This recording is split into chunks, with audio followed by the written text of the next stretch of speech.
Takoksong bukoksong norok naitongo tabuk TMB News and Entertainment Channel. Hello viewers, কি অবস্থা? আপনারা কেমন আছেন? আমি হঠাৎ করে গত পরশুদিন পাহাড় নিয়ে এক লাইভ দিয়েছিলাম, তো দেখলাম লাইভটার ভিউ 12,700 হয়ে গেছে। আপনারা এখনো আসলে ভালো নিউজে রেসপন্স করেন, এটা খুব ভালো ব্যাপার। তো আমার পাহাড়ে যাওয়ার কথা ছিল, আমি যাইনি। না যাওয়ার কারণ আছে। আমার লাইভের 2 ঘন্টা পর দেখলাম সেনাবাহিনীরা ভারতের 3 জন সন্ত্রাসীকে অ্যারেস্ট করছে। এটা থেকে বোঝা যায় পাহাড়ে উস্কানিতে কারা জড়িত। আর আরো ফ্যাক্ট হচ্ছে, ভোর রাতে দেখলাম যে ওইখান থেকে দূরপাল্লার বাস ছাড়া হয়েছে। একটু আগে নিউজ দেখলাম, আমার বন্ধু ছিল জন চাকমা, ও খাগড়াছড়ি যেতে পারতেছিল না, তো একটু আগে পোস্ট করলো যে সে নিরাপদে খাগড়াছড়ি পৌঁছে গেছে। এটাও একটা ভালো নিউজ। এখন ফ্যাক্ট হচ্ছে, পাহাড় এমন অশান্ত কেন? আমরা আসলে সমতল থেকে পাহাড়ের ব্যাপারে তেমন কিছু জানি না। অনেকে কেউ বলে শান্তি চুক্তি চাই, কেউ বলে শান্তি চুক্তি চাই না। কেন শান্তি চুক্তি চায় না বা কেন শান্তি চুক্তি চায়, এটা কেউ জানে? শান্তি চুক্তিতে কি লেখা আছে এটা কেউ জানে? কেউ জানে না। এখন আমি শেখ হাসিনার বিরুদ্ধে যুদ্ধ করেছি, আন্দোলন করছি, আমি একজন জুলাই যোদ্ধা হয়ে গেছি। শেখ হাসিনার বিরুদ্ধে আমি কেন আন্দোলন করছি? আমার ন্যায্য অধিকার ছিনিয়ে আনার জন্য আমি হয়ে গেছি যোদ্ধা। পাহাড়ের ইন্ডিজিনাস বা আপনি আদিবাসী বা পাহাড়ি বা উপজাতি যেটাই বলেন, পাহাড়ি ইন্ডিজিনাসরা যখন তার হিউম্যান রাইটস এর জন্য আন্দোলন করে, তারা হয়ে যায় সন্ত্রাসী। কেন? আপনারা একটা জিনিস খেয়াল করলে দেখবেন, পাহাড়ে দেখবেন যারাই মারা যাচ্ছে তাদের বয়স কত? 13 থেকে 22।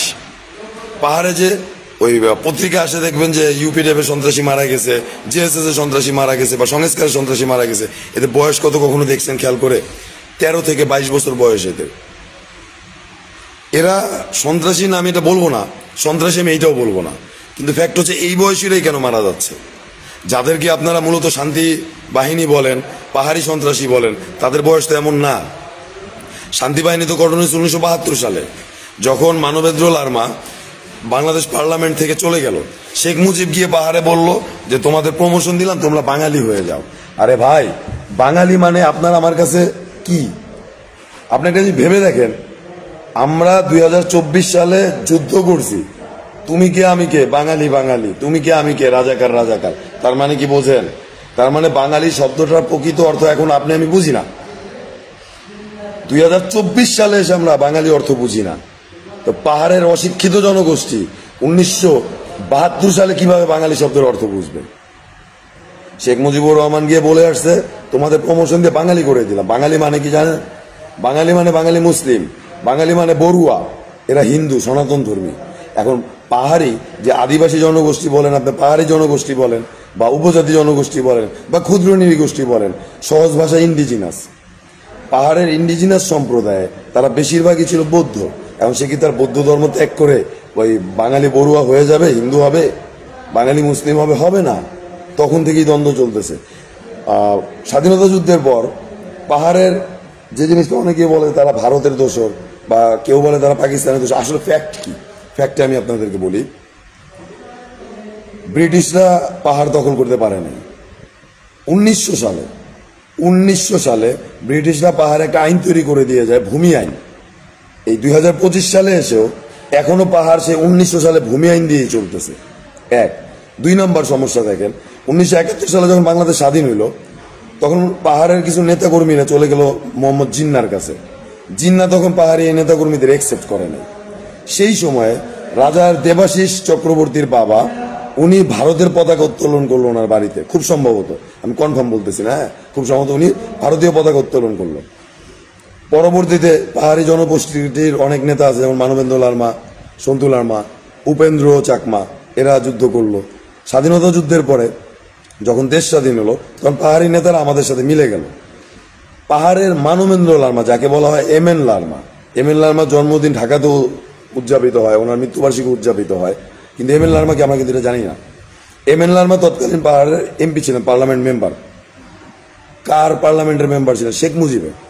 শেখ মুজিব যখন পাহাড়ের ইন্ডিজিনাস সম্প্রদায়ের অধিকার দিল না, তখন এই মানবেন্দ্র লারমা পার্লামেন্ট মেম্বার থেকে পদত্যাগ করলো, এমপি পদ থেকে। পদত্যাগ করে সে পাহাড়ে ফিরে গিয়ে 1972 সালে একটা সংগঠন দাঁড় করা হচ্ছে জেএসএস, জাতীয় সংহতি সমিতি বা শান্তি বাহিনী, সশস্ত্র বাহিনী ছিল এটা। এই শান্তি বাহিনী একসময় ভাগ হয়ে গেছিল। শান্তি বাহিনী একটা সংগঠন হচ্ছে জেএসএস, যেটা সন্তুলার মা অ্যাক্টিভ করে বাংলাদেশ থেকে। এদের আরেকটা গ্রুপ আছে, এটাকে বলা হয় প্রীতি গ্রুপ, জেএসএস প্রীতি গ্রুপ। জেএসএস প্রীতি গ্রুপটা অপারেট হয় ভারত থেকে বা বার্মা থেকে। মূলত এটা আমাদের বান্দরবনের সাইডে থানচি যে বর্ডার আছে, বর্ডারের ওই পাশে তারা থাকে। ভারত থেকে তারা ঝটিকা অভিযানে বাংলাদেশে ঢোকে, অপারেশন শেষ করে আবার ঝটিকা ভাবে চলে যায়। 5ই আগস্টের পরে 2-3 মাস পরেও তারা একটা অভিযান চালাইছিল, এই 5-6 মাস আগে। প্রায় 250 জন জেএসএস প্রীতি গ্রুপের সন্ত্রাসীরা বাংলাদেশ ভূখণ্ডে এসে অস্ত্রের মহড়া দিয়ে আবার ব্যাক করে ভারতে চলে যায়। এই জেএসএস এর একটা অংশ মানবেন্দ্র লারমার, আরেকটা অংশ প্রীতি গ্রুপ। এই প্রীতি গ্রুপ বিদ্রোহী হয়ে 1972 সালে এম এন লারমাকে খুন করে। এম এন লারমাকে খুন করার পর সন্তু লারমা এই জেএসএস বাহিনীর বা শান্তি বাহিনীর হাল ধরে। এরপর প্রচুর যুদ্ধের ইতিহাস আছে। সন্তু লারমা টোটাল 26টা মিটিং করছে আমাদের রাষ্ট্রপ্রধানদের সাথে, 26টা মিটিং। এর মধ্যে সম্ভবত 11টা মিটিং হয়েছে হুসেন মোহাম্মদ এরশাদের সাথে, আমাদের সাবেক রাষ্ট্রপতি, আর 7টা বা 9টা মিটিং হয়েছে আমাদের সাবেক প্রধানমন্ত্রী বেগম খালেদা জিয়ার সাথে। বাকি মিটিংগুলো হয়েছিল শেখ হাসিনার সাথে। সবচেয়ে কম মিটিং হয়েছে শেখ হাসিনার সাথে, কিন্তু শান্তি চুক্তি বাস্তবায়ন হয়েছে শেখ হাসিনার আমলে। মজার ব্যাপার হয়েছে, শান্তি চুক্তি বাস্তবায়ন করার আগে আমাদের 3 পাহাড়ে ছিল স্থানীয় সরকার। স্থানীয় সরকার মানে বাংলাদেশ সরকারের স্থানীয় সরকার। শান্তি চুক্তি বাস্তবায়ন হওয়ার পর এটা ছিল না, এটা হয়ে গেছে পার্বত্য সরকার। তো শান্তি চুক্তির সেই অংশগুলো বাস্তবায়িত হয়েছে, যেই অংশগুলো বাস্তবায়িত হলে হাসিনা সরকার এবং ভারতীয় সরকারের প্রফিট হবে। শান্তি চুক্তির ওই অংশগুলো বাস্তবায়ন হয় নাই, যে অংশগুলো বাস্তবায়ন হলে পাহাড়ের আদিবাসী বা পাহাড়ি বা ক্ষুদ্র জাতিগোষ্ঠী বা ক্ষুদ্র নৃগোষ্ঠী এবং সেটেলার বা বাঙালিদের উপকার হবে, ওই অংশগুলো বাস্তবায়ন হয় নাই। শান্তি চুক্তির একটা গুরুত্বপূর্ণ অংশ হচ্ছে যারা রিফিউজি আছে পাহাড়ি সম্প্রদায়ের মধ্যে, পাহাড়ি ইন্ডিজিনাসদের মধ্যে, আদিবাসী পাহাড়িদের মধ্যে যারা রিফিউজি আছে তাদের ভূমি তাদেরকে ফেরত দেওয়া হবে। 1981 সালে যখন শহীদ প্রেসিডেন্ট জিয়াউর রহমান পাহাড়ের সেটেলার বা বাঙালিদের প্রতিস্থাপন করলো, করার পর প্রত্যেকটা বাঙালি ফ্যামিলিকে 5 একর করে জমি দেওয়া হয়েছে। 5 একর। এই জমিটা কোনো না কোনোভাবে তো একজন ইন্ডিজিনাসের দখলে ছিল, পাহাড়ি আদিবাসীদের দখলে ছিল। এই উপজাতি পাহাড়ি আদিবাসীদের দখলে থাকা জমিগুলো তারা যখন বাংলাদেশিদের দিল, তখন এখান থেকে অনেক পাহাড়িদের উদ্বাস্তু হিসেবে অন্য জায়গায় যেতে হয়েছে, অনেকে ইন্ডিয়াতে চলে গেছে। আরেকটা ব্যাপার হচ্ছে, একজন বাঙালিকে 5 একর করে জমি দেওয়ার কথা ছিল। সেই সময় যে আর্মি অফিসার, তাদের মধ্যে অনেক অসৎ অফিসার ছিল, এরা অনেক বেশি জমিও দখল করছে। তো যাই হোক, এই যে পাহাড়িদের জমি, তখন তৎকালীন সময়ে 1981 সালে সম্ভবত কয় হাজার, মনে হয় 21,000 ফ্যামিলি সেটেলার হিসেবে পাহাড়ে প্রতিস্থাপিত করে জিয়াউর রহমান। এরা প্রত্যেকে না 5,000 ফ্যামিলি, সম্ভবত 5,000 ফ্যামিলিকে জমি দেওয়া হয়েছিল, নাকি 21,000 ফ্যামিলিকে, তারা প্রত্যেকে 5 একর করে জমি পেয়েছে। এই যে 5 একর জমি তাদেরকে দেয়া হয়েছে, জমিটা নেওয়া হয়েছে কার কাছ থেকে? জমিটা তো নেওয়া হয়েছে একজন ইন্ডিজিনাসের কাছ থেকে, অথবা 100 বছর আগেও বাঙালিরা পাহাড়ে গেছে তাদের কাছ থেকে নেওয়া হয়েছে। তাদের কি জমিটা ফেরত দেওয়া হয়েছে? তাদের কাছ থেকে গভর্নমেন্টের যে জমিটা দখল করছে, আপনার আমার জমিও তো সরকার নেয়। আপনার আমার জমি সরকার রাস্তা বানানোর জন্য নেয়, স্টেডিয়াম বানানোর জন্য নেয়, স্কুল বানানোর জন্য নেয়, বিনিময়ে আমাদের টাকা দেওয়া হয়। পাহাড়ে এই নিয়মটা নাই। পাহাড়ে ভূমি আইন হলো 1900 সালে ব্রিটিশদের আইনে চলে। নিয়ম হচ্ছে পাহাড়ে একজন হেডম্যান লিখে দিবে, একজন পাহাড়ি আদিবাসী সে জমিটা দিয়ে দিবে। তারা জমিটা দিয়ে দিছে একজন সেটেলারকে, বিনিময়ে তাদের তো বাংলাদেশ সরকার টাকা দেয় নাই, তাদেরকে হেডম্যানরা টাকা দেয় না। জমি দেওয়ার কথা, সবাই কি জমি পাইছে? না, সবাই জমি পায়নি। পার্বত্য শান্তি চুক্তিতে লেখা ছিল এই যারা জমি পায়নি এদের জমি ফেরত দেওয়া হবে এবং পাহাড়ে একটা নির্দিষ্ট ভূমি আইন করা হবে। সেটা করা হয়েছে? হয়নি। আপনি খেয়াল করে দেখেন, আমাদের বাংলাদেশের আইনে একজন মুসলিম তার জমির ভাগ তার বাবা মার কাছ থেকে কোন হিসাবে পায়? আমাদের আল কোরআনের হিসেবে। একইভাবে একজন হিন্দু তার জমির ভাগ তার বাবা মার কাছ থেকে কোন হিসেবে পায়? হিন্দু আইন অনুসারে। তাহলে একজন পাহাড়ি বৌদ্ধ কেন তার পাহাড়ের জমির আইন পাহাড়ি হিসেবে পাবে না? পাহাড়ের হিসেবে পাবে না। কেন পাবে না? এই আইনটা তো আমরা চাইলেই করতে পারি, আমরা আইনটা করি নাই। কেন করি নাই? যদি এই আইন করা হয় তাহলে পাহাড়ের দ্বন্দ্ব মুছে যাবে। এখন কি হয়, একজন বাঙালিকে আমি বলতেছি তো এই 2 একর জমি তোমার, 2 একর জমির অরিজিনাল মালিক কিন্তু একজন পাহাড়ি আদিবাসী। আমি এটা দিয়ে দিলাম বাঙালিরে, যাও এটা তোমার জমি। বাঙালি যুদ্ধ করে জমি নিয়ে নিছে, পাহাড়ির জমিটা কই গেল তাহলে? কই গেল? এখানে কিন্তু যে বাঙালি বা সেটেলার যাই বলতেছেন আপনি, সে দোষী না, দোষী আমি। আমি তাকে বলছি এই 2 একর জমি তোমার, তুমি নিয়ে নাও, সে নিয়ে নিছে। আবার পাহাড়ি যারা আমি সরাই দিলাম, এই যে কিছুদিন আগে খাসি জবাই করে আদিবাসী সরানো হইতেছিল জমি দখলের জন্য, শুনছেন না আপনারা? ফ্যাক্টটা তো এরকমই। আমি যাকে সরাই দিলাম তারা তো আমি জমি দেই নাই। এখন কি হয়েছে? এই সেটেলাররা, এই পাহাড়ি আদিবাসীরা এই জমির সমস্যায় ভুগতেছে, যুদ্ধ চলতেছে, আগুন লাগাচ্ছে। সমাধান করতে পারে একমাত্র সরকার, সরকারি সমাধান করে নাই। পার্বত্য শান্তি চুক্তি একটা অংশ তারা বাস্তবায়ন করে 250 সেনাবাহিনী ক্যাম্প সরায় নিয়ে গেছে। কেন? ওয়াই? এই ক্যাম্পগুলো গহীন জঙ্গলে, গহীন পাহাড়ে। এইখানে ভারত, মায়ানমার, বার্মিজ আর্মি, ভারতের প্রীতি গ্রুপ, তারপর আপনার কুকি চীন বলেন, বিদেশি শক্তি বলেন, এরা এগুলার দখল নিছে। ভুক্তভোগী এখন আমরা, ভুক্তভোগী আমরা। আমি পাহাড়ে গিয়ে মিশে আসছি, আমি জেএসএস, সংস্কার, গণতন্ত্র, ইউপিডিএফ সবার সাথে মিশে দেখছি। এদের সিনিয়র নেতারাও তো আছে। কই এদের সিনিয়র নেতারা তো কখনো মরে না, মরলে দিয়ে পিচ্ছি পিচ্ছি পোলাপাইন মরে। ক্যার ঘটনা কি ভাই? বোঝেন না আপনারা এটা? পাহাড়ে যে সংগঠন 1996 সালে শান্তি চুক্তি বাস্তবায়ন হওয়ার পর, যখন সন্তুলার মধ্যে দেখলেন শান্তি চুক্তি শেখ হাসিনা পুরোপুরি বাস্তবায়ন করে নাই, শুধু সেই অংশটুকু বাস্তবায়ন হয়েছে যেটা বাস্তবায়ন শেখ হাসিনা এবং ভারতের উপকার হবে, তখন জেএসএস শেখ হাসিনা বিরোধিতা করে। বিনিময়ে হাসিনা সরকার কি করে? 1997 সালে টাকা ইনভেস্ট করে ভারত এবং হাসিনা মিলে জেএসএস ভেঙে তৈরি করে সংস্কার নামে আরেকটা সংগঠন। সংস্কারকে টাকা দিয়ে তৈরি করা হয়। এই সংস্কার জেএসএস এর লোকজনকে হত্যা করা শুরু করে, পাহাড়ে আর্মি ফোর্সদের হত্যা করা শুরু করে এই সংগঠনগুলা, এই সংস্কার। আচ্ছা, এইটা শুরু করার পরের ব্যাপারটা দেখেন। সংস্কারের দিয়ে গ্যাঞ্জামগুলো শুরু করালো, যুদ্ধ শুরু করালো। যখন সংস্কারের ভালো নেতারা, দেশপ্রেমিক নেতারা বুঝতে পারলো যে তাদেরকে ইউজ করা হচ্ছে, তখন তারা বিট্রে করলো। বিট্রে করার পর সংস্কার ভেঙে জেএসএস আবার ভেঙে তৈরি হলো ইউপিডিএফ।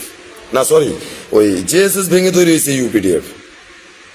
ইউপিডিএফ আর জেএসএস যুদ্ধ চলতেছে চলতেছে চলতেছে। তারা কিন্তু 2010 সালে যুদ্ধ বিরতিও দিছিল, তখন সব বন্ধ হয়ে গেছে। 2014 সালে আবার তৈরি হয়েছে। তো জেএসএস ভেঙে তৈরি হলো ইউপিডিএফ, বিদ্রোহী কিছু লোভী নেতাদের নিয়ে। সাথে গেল কারা? যারা বোকা দেশ প্রেমিক আমার মতো, এরাও গেল কিছু। আচ্ছা, যখন এই বোকা দেশ প্রেমিকরা দেখলো যেটা তো লোভী নেতাদের কাজকর্ম, আমরা তো কিছু পাচ্ছি না, দেশ তো স্বাধীন না, দেশ তো সমস্যায় আছে, তখন এরা বিট্রে করলো। বিট্রে করার পর ইউপিডিএফ ভেঙে তৈরি হলো গণতন্ত্র, গণতান্ত্রিক জোট। ওটা গণতান্ত্রিক কি একটা নাম জানি, সংক্ষেপে গণতন্ত্র বলে। আর ঠিক একই সময় জেএসএস আবার ভাঙা হলো, আবার ভেঙে তৈরি হলো সংস্কার। টোটাল গ্রুপ হয়ে গেল 4টা, সব সশস্ত্র। এরা যুদ্ধ করে, এরা মারামারি করে। আমি বাস্তবে গিয়ে দেখলাম আসলে তারা যুদ্ধ করে না ভাই, তারা মারামারিও করে, তারা চাঁদাবাজি করে। বেঁচে তো থাকতে হয়, নিজের শক্তির জন্যে রাজপথে যুদ্ধ তো করতে হয়। আমি রাজপথের যোদ্ধা, আমি জানি টাকার কি পরিমাণ দরকার। 3 বেলা খাইতে তো হয় ভাই, আর কিছু হোক না হোক 3 বেলা খাবারটা তো তাদের লাগে, এটা তাদের কেউ দেয় না, তারা চাঁদাবাজি করে। কিন্তু বড় যে ঘটনাগুলো দেখতেছেন আপনারা, তাল মিলাইলে দেখবেন এখানে সবগুলা ঘটনা পেট্রোনাইজড, সব এক ছকে বাঁধা। দেখেন কিছুদিন আগে বলা হইতেছে রাঙামাটিতে ইউপিডিএফ এর 3 জন সন্ত্রাসীকে হত্যা করা হয়েছে পাহাড়ের ভেতরে। আচ্ছা, ছবিগুলো কিন্তু মিডিয়াতে আসছে। তারা বলতেছে এত গহীন জঙ্গলে মারা গেছে যে ওখানে সাংবাদিক বা পুলিশ পৌঁছাতে পারে না। ওই ভাই, যদি সাংবাদিক বা পুলিশ ওখানে পৌঁছাইতে না পারে, তাহলে যেই ছবিটা সাংবাদিক সংবাদপত্রে আসলো, এই ছবিটা যে সাংবাদিক তুললো, সেই সাংবাদিক ওখানে গেল কেমনে? মনে প্রশ্ন আসে না?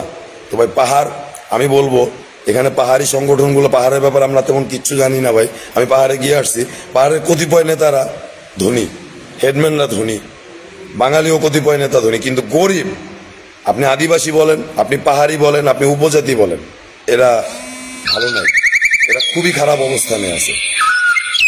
এটা খুব কঠিন একটা ফ্যাক্ট। এগুলো আপনাদেরকে ভাবতে হবে ভাই, এগুলো আপনাদেরকে ভেবে দেখতে হবে। এগুলো ফ্যাক্ট, এগুলো আপনারা সবাই মাথায় রাখবেন। তো আমাদের দেশের মানুষজন কিরকম বোকা চোদা বোঝেন? আমি ফেসবুকে লাইভ দিতেছি, আমার ফেসবুকে আরেকজন মেসেজ দিতেছে, কাজের মেসেজ।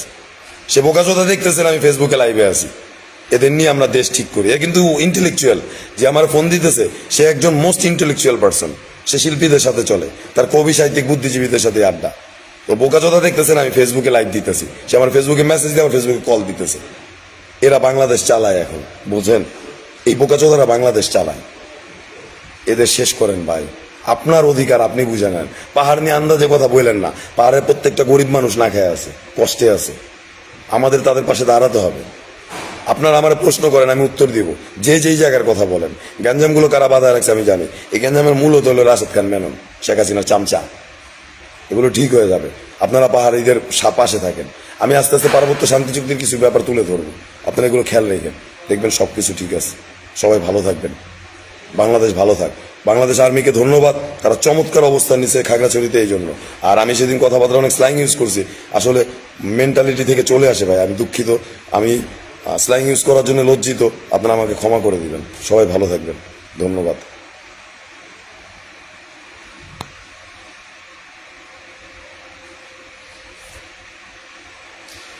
লাইন কাটবো, লাইন দিয়ে কাটতে দেয় না। কিছু কথা কি বাকি রয়ে গেল আমার? ও আচ্ছা, হ্যাঁ, কিছু কথা বাকি রয়ে গেছে। শোনেন, লাস্টে কিছু কথা বলি।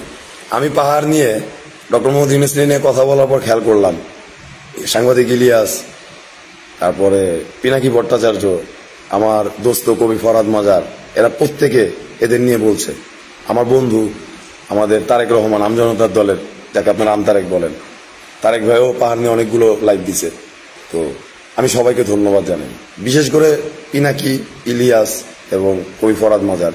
এদের বিরুদ্ধে আমি অনেক কথা বলি। আসলে আপনাদের কথাগুলো যখন মতের বিরুদ্ধে যখন বলতে হয়, এই যে আপনারা যখন পিনাকিকে সাহেবকে বলতেছি, পিনাকি সাহেব, তারপরে ইলিয়াস সাহেব, আপনাদের কাছে আসলে আমি সরি চাওয়ার উচিত, কারণ আপনাদেরকে আমি যা তা বলছি। বলার কারণ ছিল, আপনারা যখন ডক্টর মোহাম্মদ ইউনূসের মাথায় তুলে নাচতেছিলেন না, তখন আমি আর নিতে পারতেছিলাম না। বুঝতেছেন? এখন কিন্তু আপনারা ডক্টর মোহাম্মদ ইউনূসকে দেখতে পারতেছেন না। তা আপনারা একটু পরে বুঝছেন, আমি আগে বুঝছি। এটা তো সবসময় হয়, আমি সবকিছু আগেই বলি। আমার কবিতায় সব আগে থেকে লেখা থাকে। আপনারা যেগুলো এখন বলেন, আমি এগুলো 6 বছর 12 বছর আগে বলে আসছি। আমার পাবলিশ বই আছে একটা, মানচিত্রের ফাঁসি চাই, ওই বইয়ে সব লেখাও আছে। তো আমি এটা বলতে চাই যে পিনাকি সাহেব, ইলিয়াস সাহেব, কবি ফরহাদ মাজার, আমি আপনাদের বিরোধিতায় ছিলাম, কারণ আপনারা যে কথাগুলো বলতেছেন আপনারা বুঝতে পারেন নাই যে আপনারা বাংলাদেশের বিরুদ্ধে চলে যাচ্ছেন। ডক্টর মোহাম্মদ ইউনূস যে সোল্ডেড পার্সন, এটা আপনারা বোঝেন নাই। ডক্টর মোহাম্মদ ইউনূস যে ইসরায়েল বা পশ্চিমা শক্তির জন্য কাজ করতেছে, এটা আপনারা বুঝেন নাই। এখন তো আপনারা বুঝতেছেন। এখন আপনারাও চান ওনার পদত্যাগ হোক, আমরাও চাই এটা। আর আমরা চাই নির্বাচন হোক, নির্বাচনে ভালো কেউ ক্ষমতায় আসুক।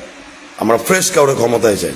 বিএনপি এই মুহূর্তে সবচেয়ে শক্তিশালী দল, আমার সম্ভাবনা বেশি বিএনপি ক্ষমতায় আসবে। কিন্তু আমরা চাই না 2001-এর বিএনপি আসুক। 2001-এর বিএনপি আমরা চাই না। আমরা চাই মেজর জিয়ার বিএনপি ক্ষমতায় আসুক। যারা মেজর জিয়ার আইডিওলজি ধারণ করে তারা ক্ষমতায় আসুক।